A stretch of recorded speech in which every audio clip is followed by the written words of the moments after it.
Recording live from the Northeast Georgia Business RadioX studio. This is Northeast Georgia Business Radio.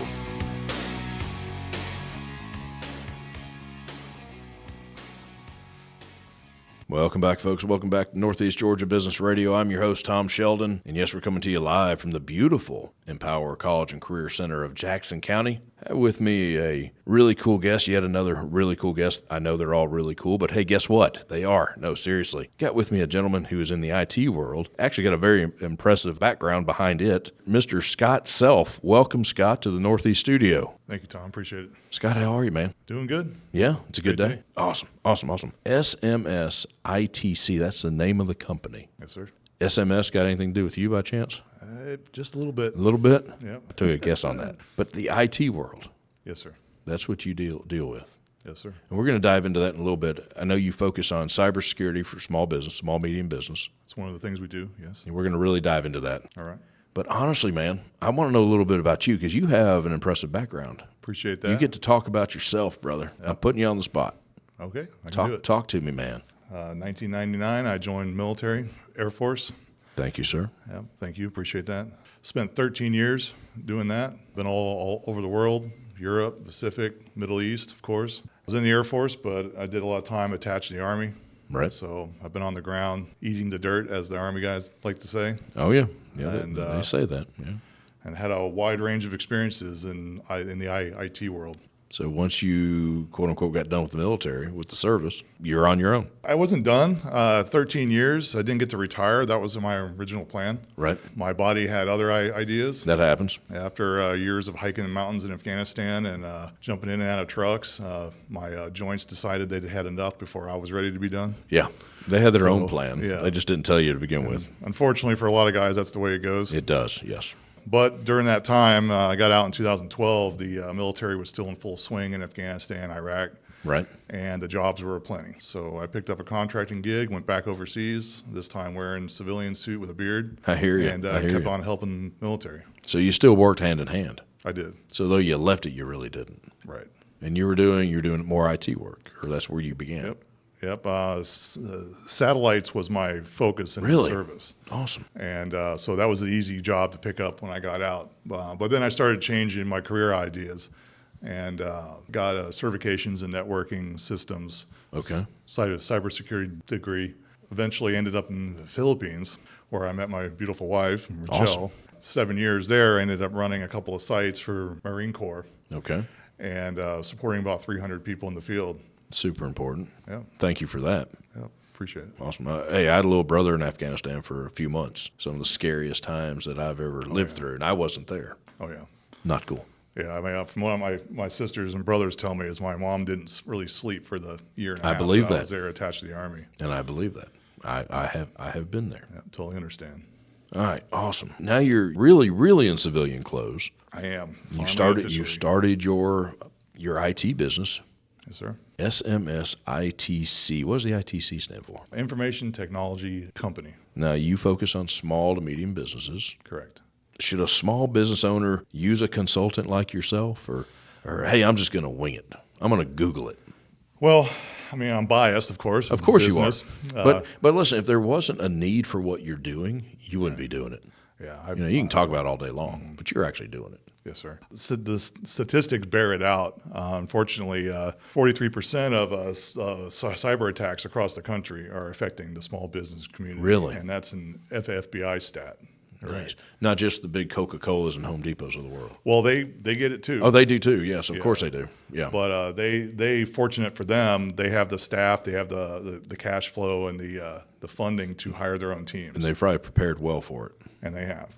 And the big IT firms, and they're out there, they're Sure. the ones that are consulting with them and supporting them to make sure that they're protected. Gotcha.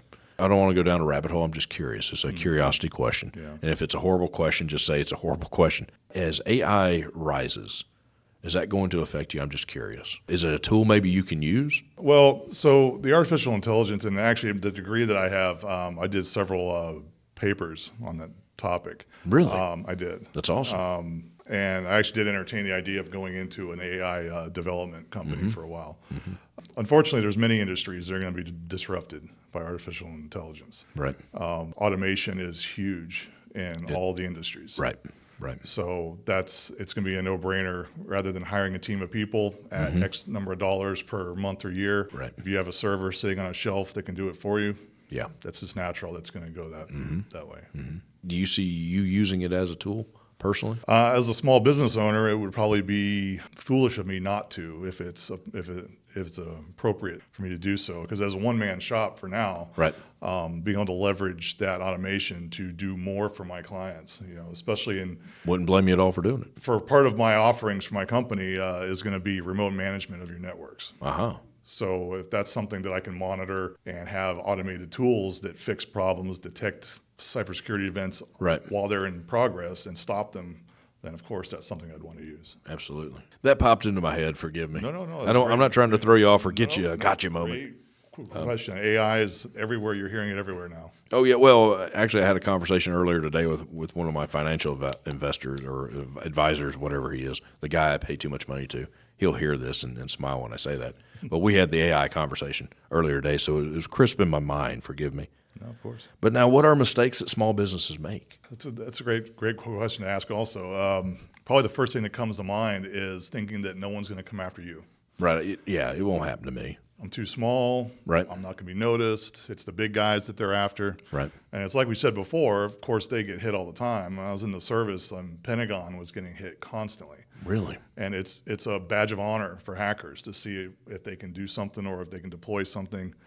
But unfortunately, being a small fish doesn't really matter because they have tools like the automation, like we're talking about, that scours the internet looking. Are they using AI? Well, the scary part about it is the AI is only going to make the hackers better. Yeah. Because there's going to be bad AI, there's going to be good AI. It depends on what it's learning from. If it's learning from something bad, it's going to be being bad. used in nefarious ways. Right. Because, for now anyway, the AI is not aware of what it's doing. It doesn't have an emotional context. It's just doing what it's told. Exactly. Yeah. No feeling, no emotion. Right. Do you think we have a crisis on our hands? That's getting way off topic. Forgive me. No. That's perfectly fine. The AI world, heck, this might scare people to look me up and hire Hey, that's me, true. No, that's not funny, but it's true. Yeah, we're laughing, but maybe it's kind of one of those kind of shaky laughs. Yeah, not a laugh, ha ha, a laugh. Ugh. Yeah, one of those laughs. I'm actually trying to hide how afraid I am. Right. Well, do I think Terminator is going to come around the corner? Well, see, I do. Because I'm a radio guy. Of course, I think that's. Of course, I know. That'd be a good news break. Of course, I know that's going to happen. Yeah. Just not right here at the studio. Somewhere on the other side. No, I'm just kidding. Sorry. No, it's okay. My reading and study anyway has shown that that's still a ways out. Yeah. If it ever happens. The Terminator part. Yeah, we don't need to worry about that so much. Okay. But AI has developed in leaps and bounds over the last few years. Not even. The last year and a half. And they've even got AI learning how to make better AI. Yeah. So I think it's just a matter of time before AI is driving vehicles and you're not going to know if you're asking for a question on a chat on a website, whether it's a person talking to you or not. But back to small businesses. Sure. What kind of attacks are, I guess, a business? I know you referenced the Pentagon. I guess that would be the kingfish, I guess. When you say a small business being attacked, what are they experiencing? What do they have to look forward to? Let's put it that way. If the hackers mean what they're doing, you're probably not going to experience anything. Really? Oh, that's even scarier. They don't want to be noticed. So they want to be in your system. They want to be exploiting what you're doing without you being aware of it. Like a virus that doesn't kill its host. Correct. Kind of thing. Yeah, it doesn't do them any good to get caught. Now, somebody who's showing off might leave a trail, or they're not very talented. It might be more obvious. Gotcha. But if somebody's looking to either steal your data over time, your customers' data, like credit cards, personal information. So they're mining slowly. Or they're using your system as a launch platform to other attacks. So like you hear about those websites that get hit and then like they're denied service. So it's called a DDoS. Okay. It's a denial of service attack. Sure. Where they're being assaulted by thousands of machines. Well, they don't have thousands of computers. What they do is through malware, they get into, say, your computer, your business's computers, your personal computers, and then at the right moment, they launch an attack from all those machines at one time. Oh, wow. Right. Oh, that ain't fair. Right. Wow. Okay. Like a zombie apocalypse. That's what it is. It's a computer zombie force or army. Yep. How does that get to my computer? Going to websites, just being online? Well, there's a number of ways. Clicking on an email. But yeah, well, unfortunately, the email is probably really the key one. Is it somebody breaking your? I just did the air quotes for everybody. Yes, air quotes for those listening. Breaking in, like a movie where they hack into your system and then plant something. That's not usually how they do it. Usually there's social engineering involved. Usually it's an email. Hey, click this. You've won a sweepstakes, Right. or Answer something this that question. looks like your bank that's been Right. changed. Right. And when you click the URL, it actually takes you to a website that's fake. And then at some point, you've allowed the execution where that software is installed secretly on your computer. I got you. Wow. We keep having this conversation. I don't think I want to leave the studio. I'm not a computer, but I'm scared now. Lovely. I'm going to take a quick break and catch my breath, to be honest with you, Scott, if I may. Sure.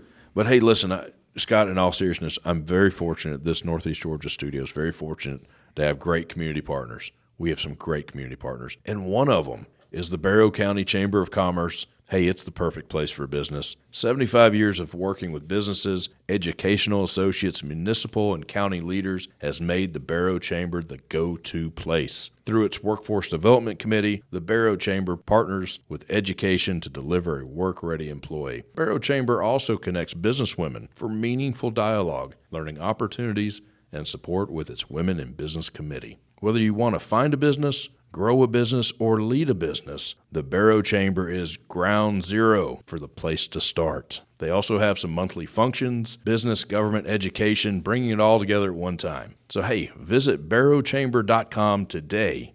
And also, don't forget to check out our website, negabrx.com, for all our great community partners.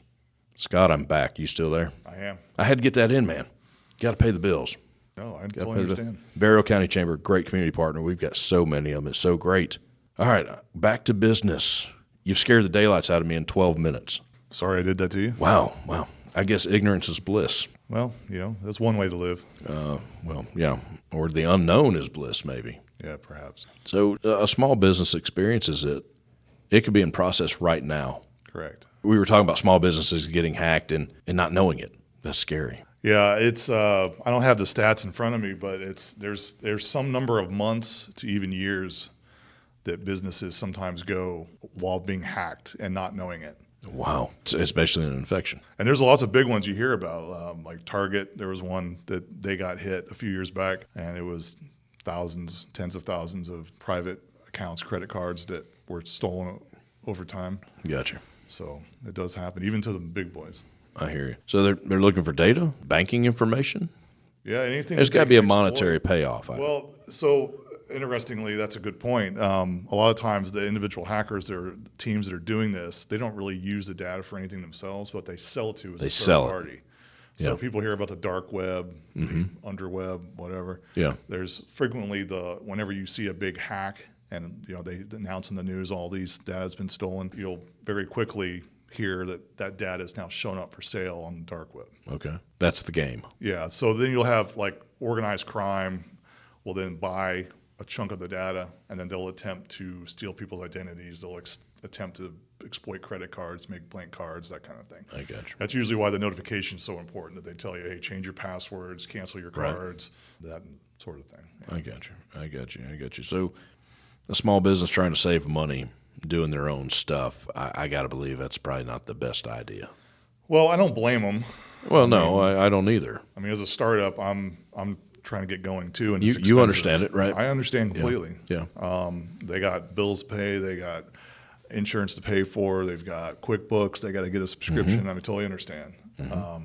Unfortunately, the consequences for the failure usually far outstrip I could see a that simple too. monthly subscription to a service like mine that can monitor your network. And I got to also add in, nothing's perfect. No, of course not. You can do everything correct with your security and still fail. But having everything patched, having things monitored, having a rapid response to issues as they start, being aware of it, as we've discussed, is a key thing, is a great way to minimize the damage. Well, I got to imagine, I'm going to steal somewhat of a quote from an old buddy of mine. Someone providing the security, someone like yourself, you've got to be right like all the time. Someone hacking in has got to be right once. Well, true. And that changes the game. Right. Well, you mentioned it's not perfect. No. It can't be perfect because they're working as hard against you as you are against them. Well, and you're absolutely right. It's One, you could have 1,000 ways you could be vulnerable to an attack. Yeah. You've solved 999 of them. Mm-hmm. They find that one left. They find that one. And they still got you. Right. Wow. I'm scared again. Wow. I thought this was going to be cool, Scott. We were just going to talk about your military experience, some IT stuff, and hooking what cable. I'm just good at hooking cables into things. You go way beyond. Well, that is the fun part, actually. Hooking cables into stuff. Well, I'm kind of an oddball like that, so I do enjoy building everything. Man, I tell you, you see all the wires on this table.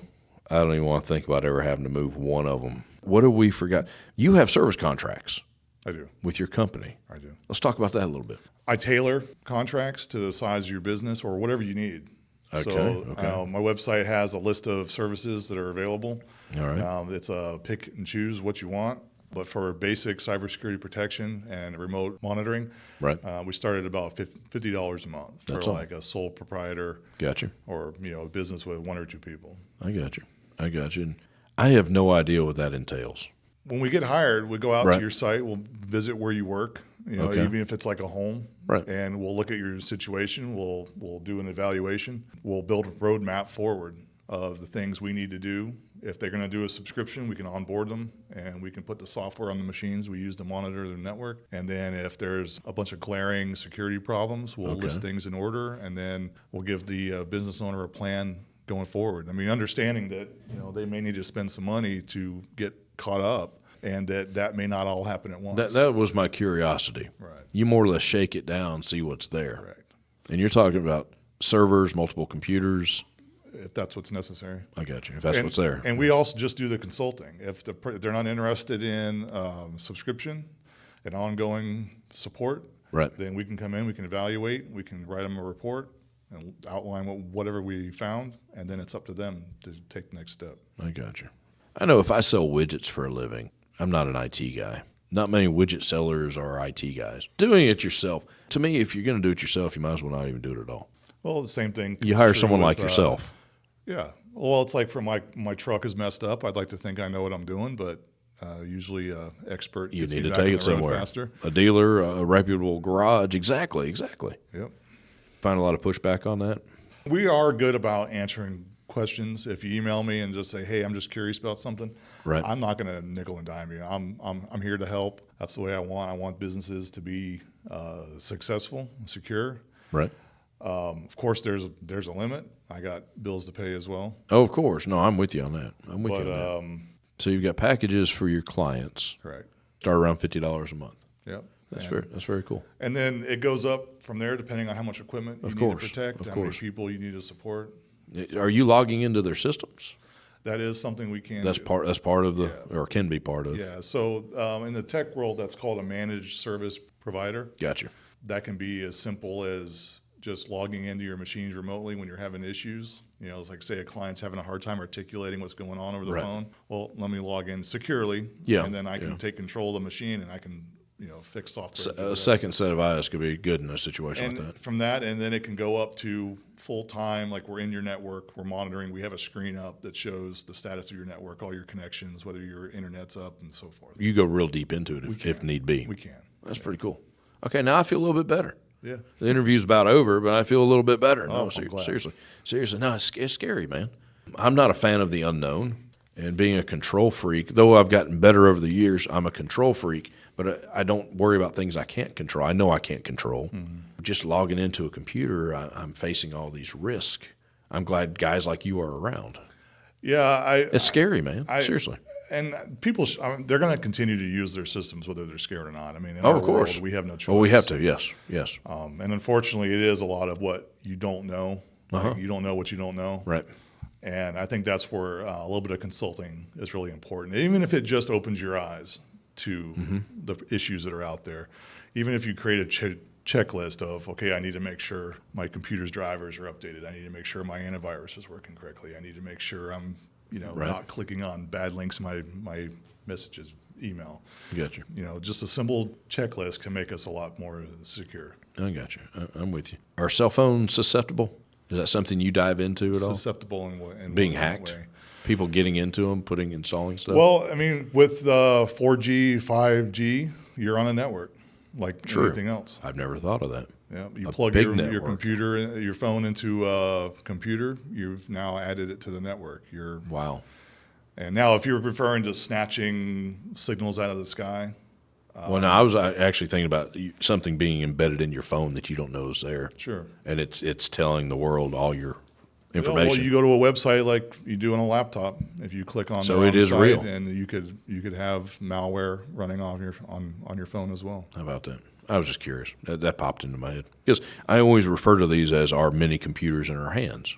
And the sad thing is a lot of people they may take a very strong, secure approach to say a laptop or a desktop, but then completely forget they need to put antivirus on their phone. Gotcha.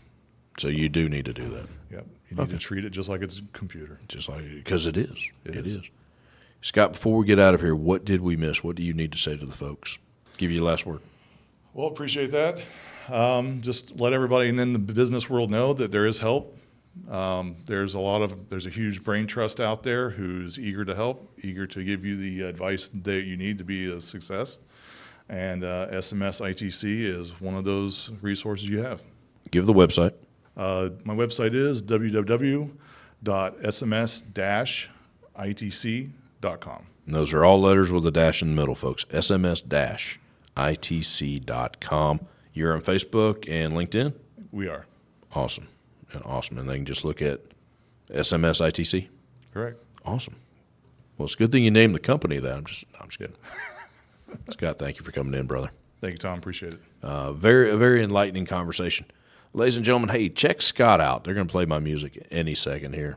Oh, there it goes.